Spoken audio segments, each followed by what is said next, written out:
again, everyone. This is Merideth Nagel with our latest edition of Homeschool for Realtors.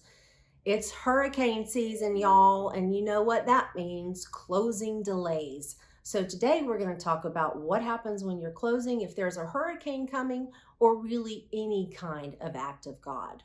So let's give you a typical example of what we see. Let us suppose that you have a closing scheduled for Friday.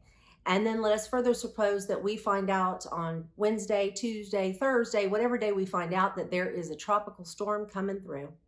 And we next learn that because of this tropical storm, as is almost 100% of the time, the buyer's insurer will not let them close. They cannot get their insurance in place until that storm has been out of the area for more than 72 hours. So going back to our hypothetical, if the storm is supposed to move through the area on the Friday, as an example, that you were set to close, then that means that the contract, the closing date will be extended until the storm is gone and that 72 hours has elapsed in our situation. Basically, any time that the thing that is causing the buyer to not to be able to close, once that's resolved, then you can go to closing. Let's give you another example. Suppose you're closing at a title company, there is a terrible thunderstorm and the power goes out. Can your seller and buyer just walk away? Nope. If it's related to a storm, it's an act of God, it's an unforeseen circumstance, and the extension that will be in place is for the length of the act of God at issue. So, how long does that act of God last? Well, it lasts as long as not what you say so, but what the government says so.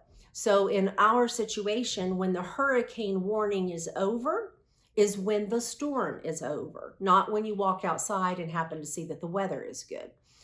If there's a fire, anything like that, if there's been any kind of national or local emergency declared, the extension lasts as long as the emergency is in place, up to 30 days, no more than 30 days. And if additional time is needed after the event is over, so in our circumstance, our first hypothetical we gave where they're trying to close but they can't get insurance, they won't be able to get the insurance until the storm event has been over for 72 hours.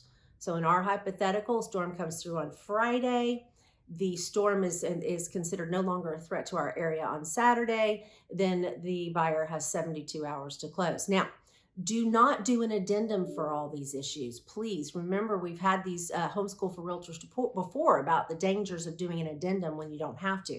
Don't do an addendum because you know what? This is automatically addressed in your contract.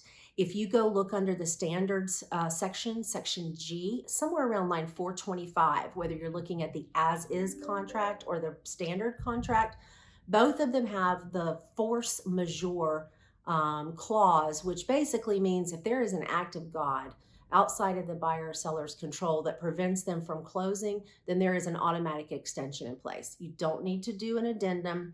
You simply need to, if you're the buyer or the seller, whichever party needs to invoke this clause, you just let the other side know we are invoking the force majeure clause, see line 425 of the contract. We'll be able to close at whatever mutual date you guys set after the act of God is over. So if you have any questions about what to do if you have a hurricane or another act of God and your closing is delayed, or any other questions about anything related to your closing or real estate in general, whether you're closing with our company or not, please give us a call. You can get us at 352-394-7408. We very much look forward to hearing from you.